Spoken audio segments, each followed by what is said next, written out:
The needle was still in his arm when they found him. Not a weapon, not a threat.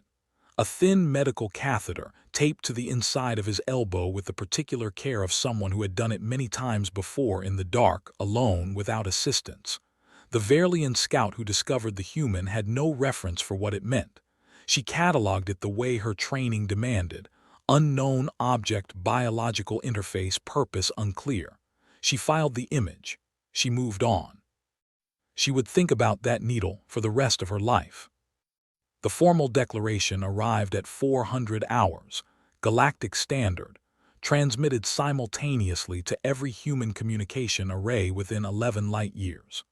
The Galactic Accord, a coalition of 31 sovereign species, representing what they described as the civilized portion of the known galaxy, had reached a unanimous decision.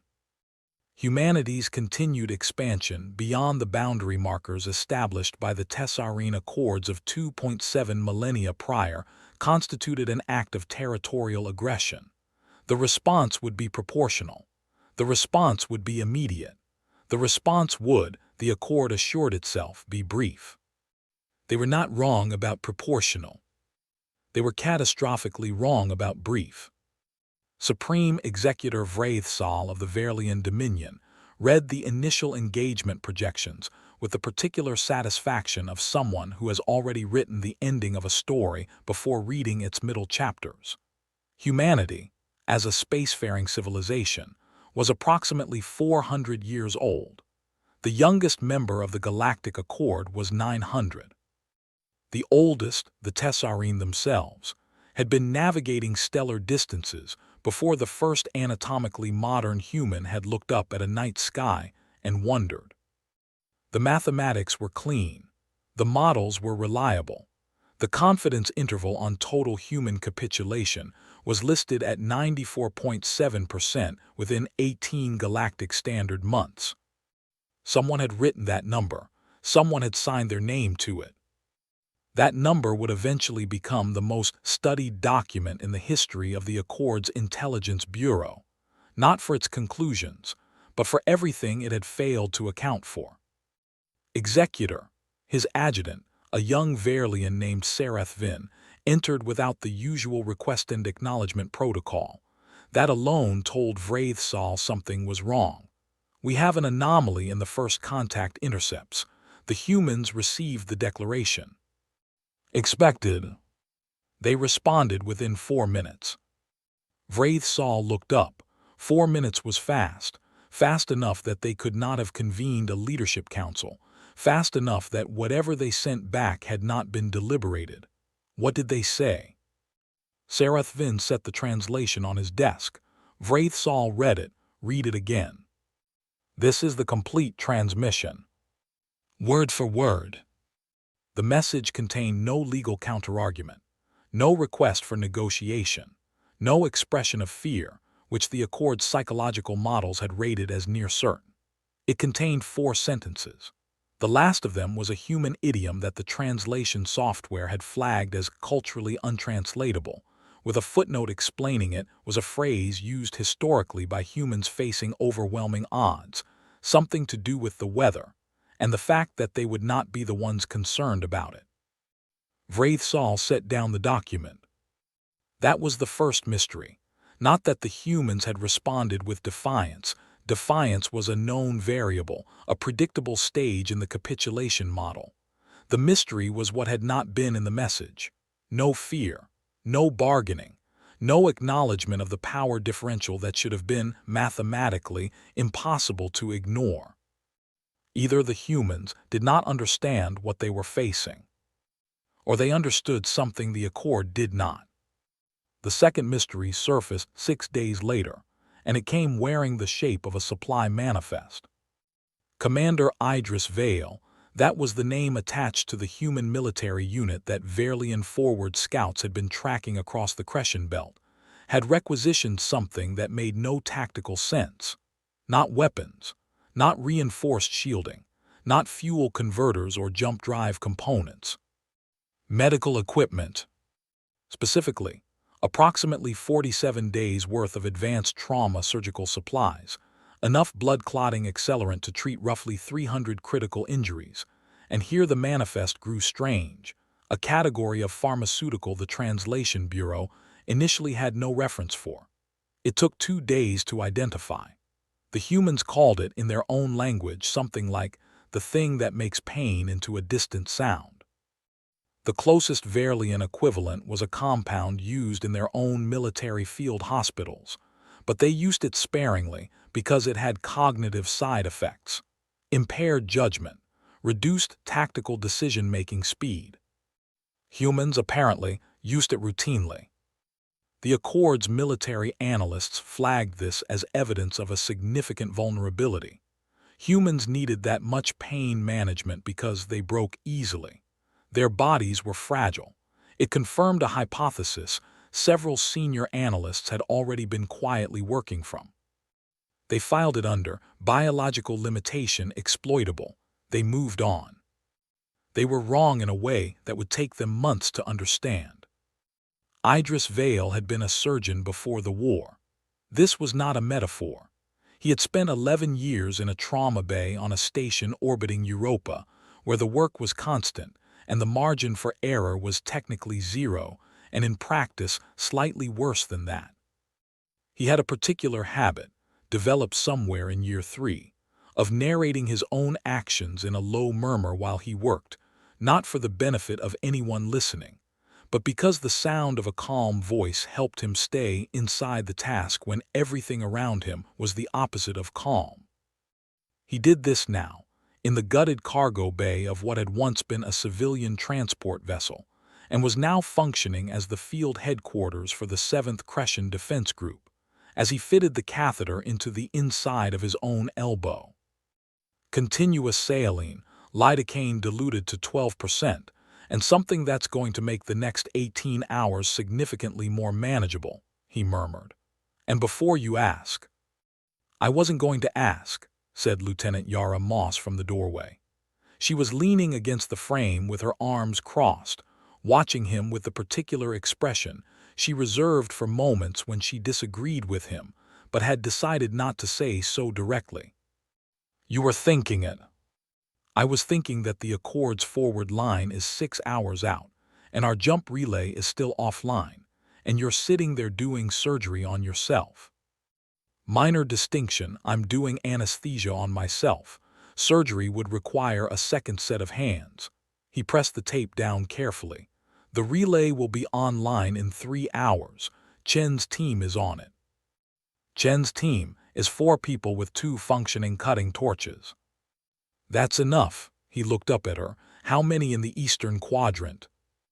The question landed between them with a weight that had nothing to do with tactics. Yara uncrossed her arms. 62 confirmed. Maybe another 20 we haven't reached yet.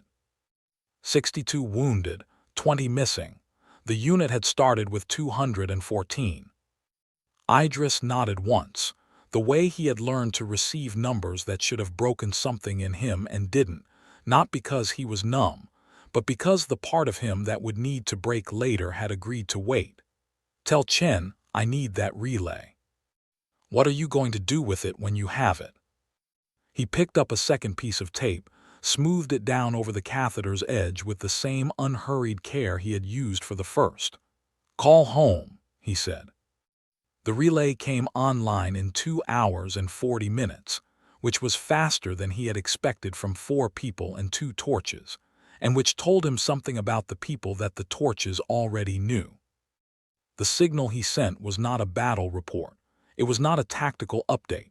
It was, technically, classified under a category the Accord's intelligence division had never successfully decoded because the category did not exist in any military communication framework they had studied. The humans called it a personnel status transmission, which translated accurately but explained nothing. It was a list of names. Each name had a status. The statuses were not active, injured, or killed in action. They were more specific than that, and the specificity was the part that didn't translate. One of the Accord's signal intercept analysts, a meticulous Tessarine named Orvith Kahl, who had spent 30 years studying human communication patterns, spent 6 hours trying to understand what the status notations meant. Some appeared to be medical terms. Some appeared to be something else entirely. One notation, repeated 17 times, translated most closely to holding. Holding what? Holding where?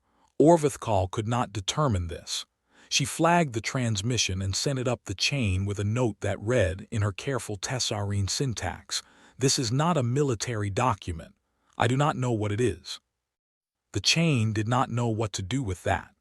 The chain forwarded it to the Psychological Analysis Division, where it sat for 11 days before anyone opened it. By then, a great deal had already happened. Here was what the Accords models had not accounted for, and this was the third mystery, the one that would not announce itself but would accumulate quietly until it became impossible to ignore. Humans did not process threat the way any other species in the Accord did. Every other species in the known galaxy had, through one evolutionary path or another, developed a clear hierarchy of responses to existential danger. At the top of the hierarchy was flight, removal of oneself and one's genetic line from danger. Below that, fight, a calculated response scaled to realistic probability of success. Below that, a variety of complex social and political mechanisms for negotiation, capitulation, and reintegration. These were logical responses. They had been refined over millions of years. They worked. Humans had all of these responses. They also had something else, something that did not appear in the models, because the models had been built from the behavior of species that used their survival instincts rationally. The Accord would learn to call it many things over the following months. In their initial reports, they called it aberrant perseverance. Later, irrationality bias. Later still, after they had more data, they stopped using clinical language for it and started using something closer to the words they reserved for things they did not entirely understand and were not entirely comfortable with. The humans had a word for it too. Several, actually, in dozens of languages.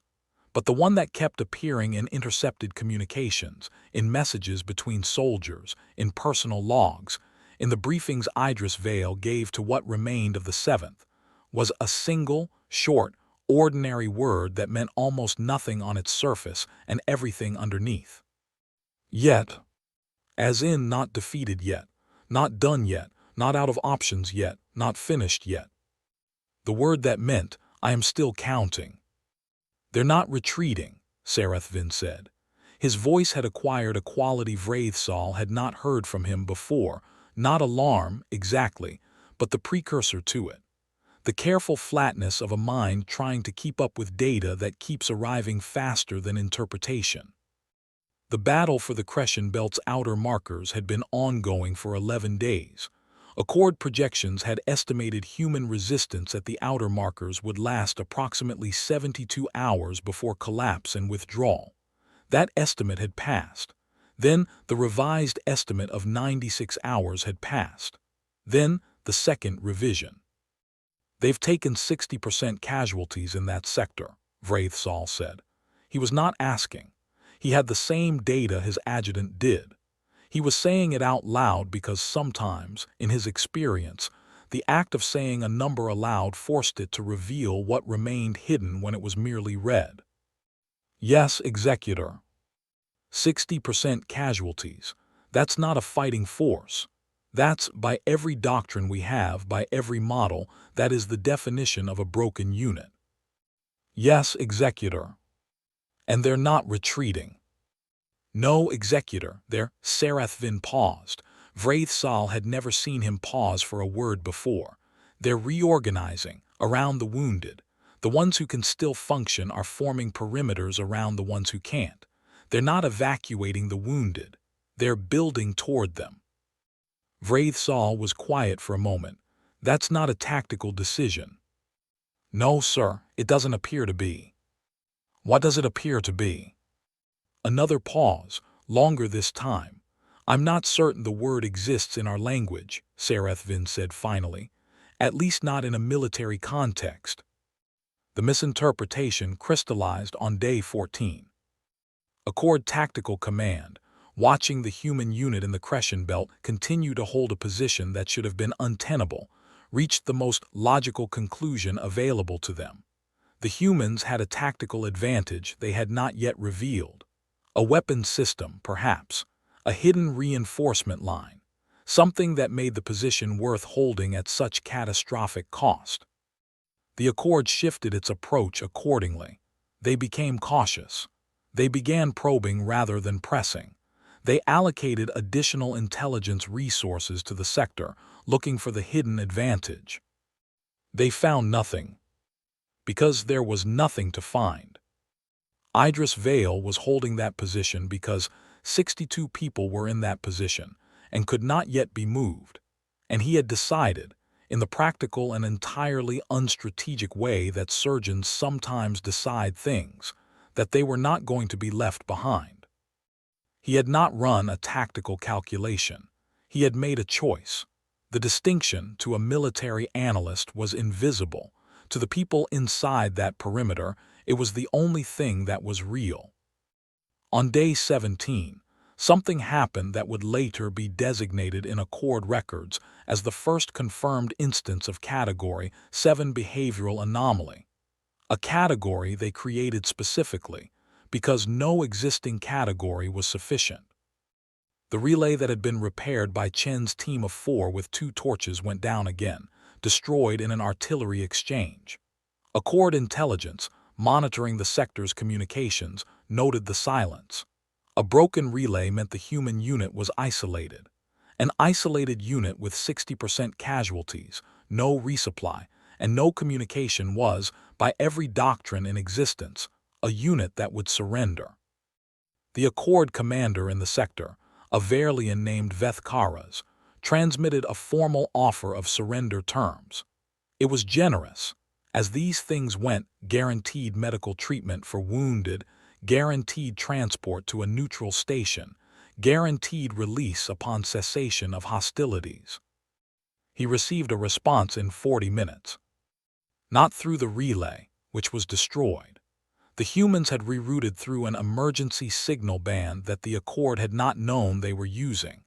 A frequency so old and low-powered it predated most of the Accord's scanning infrastructure by about a century, and therefore had not been included in the intercept network. The response was audio only.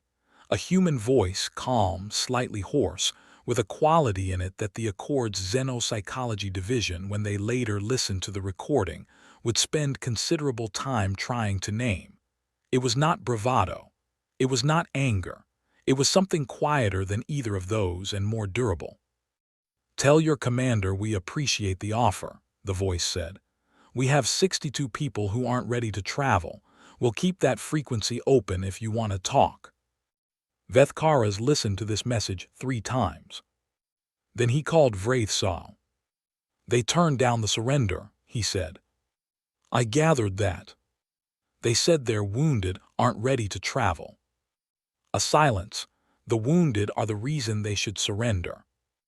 "That's what I thought," Vethkaras said. "Executor, I want to revisit the intelligence assessment, because either we're missing something large or—" he stopped. "Or what, Commander?"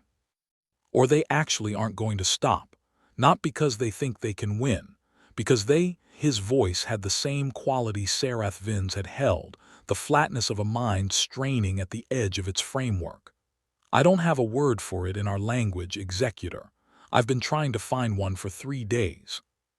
Here was the moment the Accord's intelligence picture changed, not visibly, not dramatically, but in the way that foundation stones shift before the building above them registers anything at all. Orvith Kahl, the Tessarine signals analyst who had been sitting with Idris Vale's personnel status transmission for 11 days, finally opened it. She worked through it methodically, the way she worked through everything, cross-referencing the status notations against every human communication database the Accord had compiled. She found the pattern at 200 hours, Galactic Standard, with no one else in the room. The notations were medical. She had been right about that. But they were not assessments of physical condition. They were something harder to categorize, something that, when she finally isolated the cultural framework they came from, made her sit very still for a very long time. The humans were tracking psychological state. Each name on the list had a notation that indicated in their taxonomy not how badly a person was physically injured, but how far they were from something the cultural database called the edge. The edge of what was not defined in any single document, but from context, and Orvithkal was very good at context. It seemed to mean the point past which a human would cease to function, not because of physical damage, but because of something the Accord had no clinical category for. Holding meant far from the edge, still intact, still counting. She read through the list again, 62 notations, 17 of them said holding. She sent the analysis up the chain, with a note that was uncharacteristically short for someone of her precision and verbosity. The note said, "I believe we have fundamentally misunderstood what we are measuring."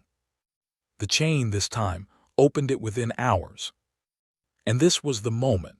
The pivot hidden inside a document, inside a signals archive, inside a bureaucratic process that had been moving at its usual glacial pace. When the Accord's collective understanding of the conflict silently cracked along a fault line no one had thought to map. They had been measuring human resilience. They had been measuring force strength, casualty rates, supply capacity, tactical positioning. All of it accurate. All of it, it turned out, measuring the wrong thing. The thing they should have been measuring had no entry in their strategic assessment frameworks, because no species they had ever encountered had required them to measure it. They should have been measuring how much the humans were willing to hurt before they changed course. The answer, it was becoming apparent, was more than the models had room for. "How are the hands?" Yara Moss asked. Idris looked down. He had been doing a procedure for 3 hours using instruments that were 2 sizes too large for the work and a light source that kept flickering. His hands were steady. This was not a remarkable fact about him. It was a trained response, the product of 11 years of work in conditions that kept getting worse and kept requiring the same precision regardless. "Fine," he said. "That's not an answer. It's the answer that lets you sleep." She looked at him for a moment. She was carrying a water canteen. She had walked it across the cargo bay specifically for him, which meant she had noticed he hadn't stopped in 3 hours, which meant she had been watching, which meant she was doing the thing she always did, the thing that drove him slightly insane and which he had never once asked her to stop doing. "The relay's back up," she said. "Second one, Chen's team." He finished what he was doing, set down the instrument and accepted the canteen. "Same 4 people. 3, Kowalski's in the east sector. 3 people, 2 torches, a second relay." He drank, handed it back. "Get me the new personnel list when it's compiled." She didn't move. "Idris." Her voice had a different register now, not the tactical Yara, not the Lieutenant Yara, but the one that lived closer to the bone. "We're at 41 from our original count. 41 from 214. He held that number the same way he held all of them, carefully, completely, without putting it down. "I know." The Accord commander sent another surrender offer. "I heard. The terms are better this time. They're offering full medical evac for the wounded within 6 hours." "I heard that too. And you're going to say no?" "I'm going to ask the 41, he said. "Same as last time." Her jaw shifted. "Idris." "Yara," his voice was quiet, not soft exactly, something more weight-bearing than soft. "They asked us last time, you were there, you know what they said." She had been there. She did know. She had been the one who carried the question to each of them, because Idris couldn't leave the surgical bay, and she had come back with the same answer from all 41, including the ones who answered in a whisper, because it was all the volume they had left. She turned and walked back across the bay, without another word. The Accord's second misinterpretation was more costly than the first. Having decided that the human unit's refusal to retreat indicated a hidden strategic asset, and having found no evidence of one, tactical command shifted to a new hypothesis. The humans were buying time for a larger force to arrive. The position they were holding was worthless on its own, but might serve as an anchor point for a broader assault. The Accord, accordingly, repositioned 3 of its heavy cruisers to cover approaches from the outer belt. Those cruisers were not positioned elsewhere. On day 21, a human force entered the Tessarine corridor, not through the outer belt, where the cruisers were waiting, but through a route that the Accord's navigational models rated as impassable for any vessel larger than a light scout. The route was impassable for any vessel with standard structural integrity, and a crew unwilling to sustain significant G-force damage over a 6-hour transit. A human crew, it turned out, had a different definition of significant. The force that came through the Tessarine corridor had 17 ships. 6 of them were badly damaged by the transit. Their crews were, by the medical reports later captured and analyzed, in considerable pain. They were also exactly where no one had predicted they would be. The Accord lost 4 installations in the following 9 hours. They went through the corridor, Vraithsal said flatly. He was looking at the tactical display. He was not, for the first time in Sarath Vin's experience, projecting any of the usual commander's certainty. Yes, Executor. That route has a G-force exposure of approximately 14 standard units sustained over 6 hours. Yes, Executor. For context, the Verlian medical threshold for G-force exposure is 6 units before mandatory cessation. What is the human threshold? Sarath Vin looked at his data pad. The intelligence files have a range listed. The upper end is theoretical. We haven't had observational data to verify it before now. And the upper end is. They list it as, and I want to be precise here, approximately whatever they decided to tolerate that day. Vraithsal stared at him. That is a direct translation from their own medical documentation, Sarath Vin said carefully. Their threshold appears to be contextual. The war was 6 weeks old when Orvithkal requested a direct briefing with the full Accord Council. This was unusual. Signals analysts did not request council briefings. They sent reports. They answered questions when asked. They did not, as a professional culture, initiate contact with the 19 most powerful political figures in the galaxy. She requested it anyway. They gave it to her, partly because of who she was, 30 years of impeccable analysis, and partly because the reports coming from the Crescent sector had created a political climate in which impeccable analysis was suddenly in high demand and low supply. She stood before them for 41 minutes. She presented data. She showed them the personnel status transmissions. She showed them the G-force transit records. She showed them the surrender refusals. She showed them the medical requisitions and explained, now that she understood them, what they actually meant. She walked them through the pattern she had found not in any single document but in the accumulation of all of them. When she finished, the chamber was quiet.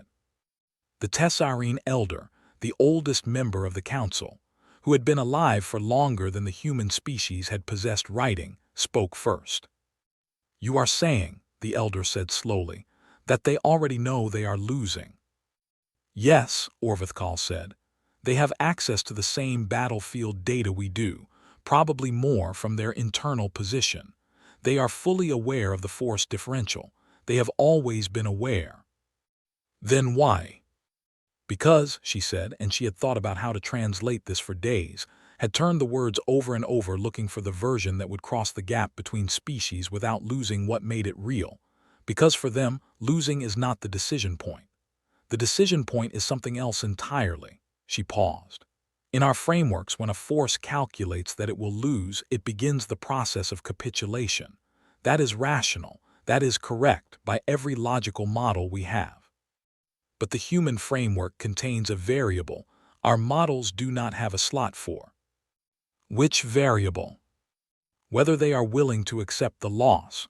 She let that sit in the chamber for a moment.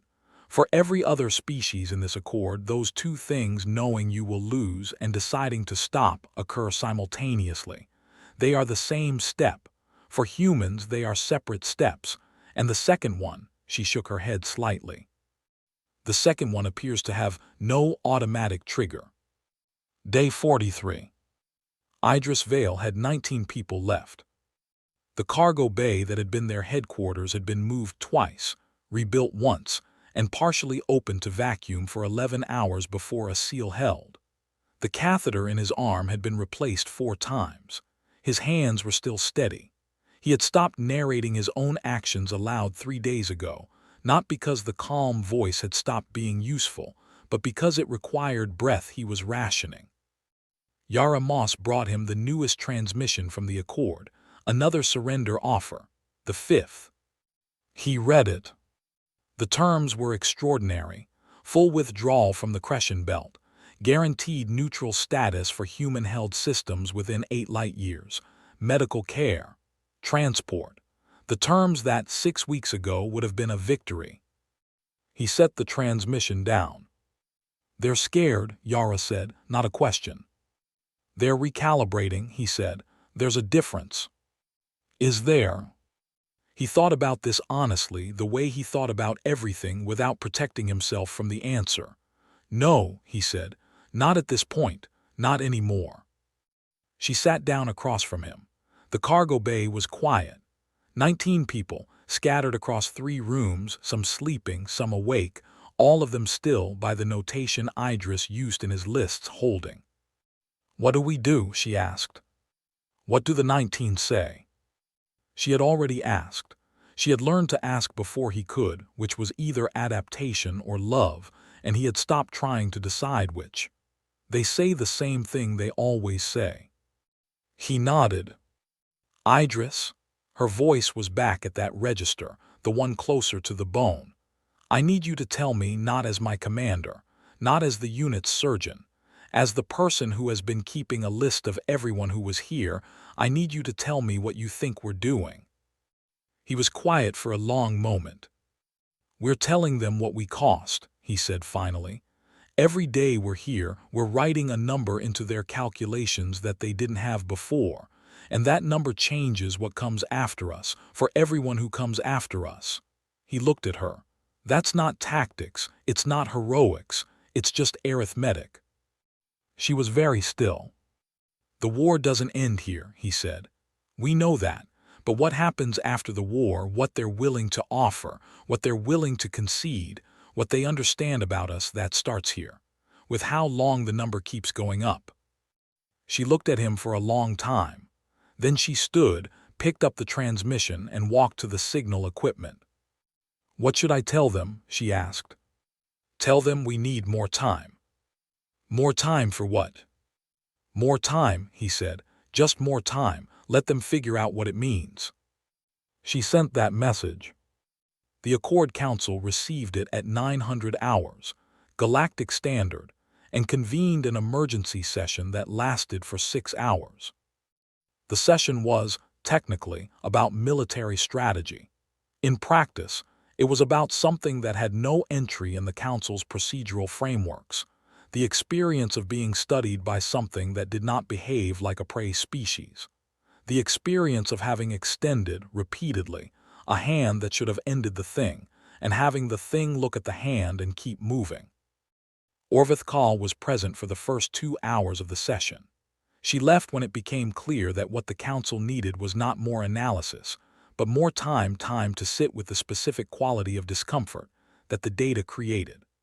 The discomfort of discovering that a civilization you had assumed was beneath your notice was watching you with the same calm, unhurried attention that a very experienced surgeon gives to a problem that has not resolved in the expected time frame. She walked back to her office. She opened the personnel status file she had been carrying for 6 weeks. She read through the names again. 62 once, 41, 30, 19. All of them listed as holding. She sat at her desk for a long time. Outside, the Accord was making decisions. Treaties were being reconsidered. Force allocations were being revised. The 94.7% confidence interval on human capitulation was being quietly retired from every document that contained it. None of that was her work. Her work was the file in front of her. Her work was the specific mystery she had been carrying for 6 weeks and had finally, she thought, found the bottom of. She was wrong. There was no bottom. That was the point. The peace terms were announced 61 days after the declaration of war. The Crescent Belt was restored to human jurisdiction.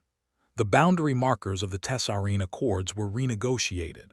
Humanity was, for the first time, granted a seat at the Accord Council, not an advisory seat, not an observational status, but a full voting membership that several elder species had privately opposed for centuries on the grounds of humanity's youth, volatility, and what the formal objections had called insufficient civilizational maturity.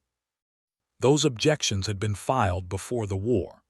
They were quietly withdrawn afterward by species who had looked at 61 days of data and revised their definition of maturity. Idris Vale was not present for the signing.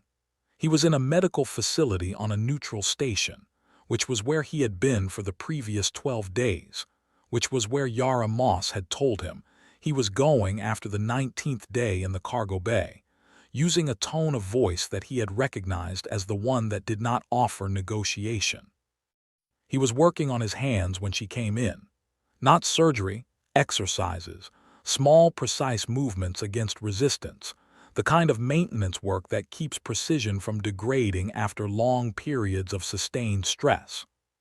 She sat in the chair by the wall. She looked at him for a while. "They signed," she said. He kept working his hands. "Good terms." "Better than good." She told him the specifics. He listened. "The Crescent Belt," he said. "Yes." "The boundary markers." "Renegotiated in our favor." "Council seat." "Full voting, effective immediately." She paused. "There's something else." Orvith Kahl, the Tessarine analyst who was working our communications, she sent a personal message, not through official channels. She sent it to me, actually, said she wasn't sure how to address it to you. He stopped moving his hands. "What did it say?" Yara unfolded a paper, actual paper, which meant she had printed it, which meant she had read it enough times that she wanted the physical version. She read from it. "I have spent 30 years studying communication between species. I have never encountered a species that uses the same word for a military status report and a personal declaration. In our language and in every other language I have studied, those are different documents with different purposes. In your transmission, they were the same thing. I did not understand this for a long time. I believe I understand it now. I am not certain the understanding is comfortable. I thought you should know that it was received." Yara folded the paper. Idris sat with that for a while. "She understood the list," he said. "Sounds like it." What it meant, what holding meant. "Yeah." He looked at his hands. The exercises had kept them functional through 11 years of trauma surgery and 61 days of a war fought out of a cargo bay with equipment that kept breaking and a number that kept getting smaller but never reached zero. "Not yet." "Tell her thank you," he said. "Tell her the word she's looking for is," he paused, reconsidered. "Actually, don't tell her. Let her keep looking. She'll find it eventually." He picked up the resistance band again. "It's worth finding on your own." In the years that followed, the Accord commissioned 7 formal studies on the Crescent Belt engagement. Each study reached approximately the same conclusion from a different angle, and each conclusion was accurate, and none of them were the whole answer. Vraith Sal retired. Sarath Vin was promoted. Veth Karas became one of the few Accord commanders to publicly advocate for the expansion of humanity's council role, which was not a popular position in certain circles and which he held without apology. Orvith Kahl wrote one more document, not a report, not an analysis, a paper published in an academic journal titled, "On the Distinction Between Knowing You Will Lose and Deciding to Stop." It became the most widely read document in the history of the Accords xenopsychological literature, and it ended with a paragraph that many readers found comforting and an equal number found deeply unsettling, which Orvithkal considered both responses to be correct. The final paragraph read, "Every civilization that achieves spacefaring status believes, eventually, that it has found the upper boundary of what a species can endure. It builds its models from this belief. It plans from this belief. It negotiates from this belief. The humans have not, to my knowledge, found this boundary in themselves. After 61 days of observation, I do not believe they are looking for it. I believe what they have instead, the thing our models could not quantify, the thing that does not translate cleanly into any language I know, is the simple, unreasonable, persistent decision to still be here, to still be counting, to still be on the other end of the signal, not because they are certain of the outcome, but because the question of the outcome has not yet made them stop asking what comes next." She paused when she wrote that last line. She almost cut it. She left it in, somewhere on a neutral station, in a medical facility that overlooked a view of stars that were technically, by the new treaty, in human-controlled space. A man doing hand exercises read the abstract of her paper, set his phone down, and looked out the window for a while. He did not say anything. He did not need to. He was still counting.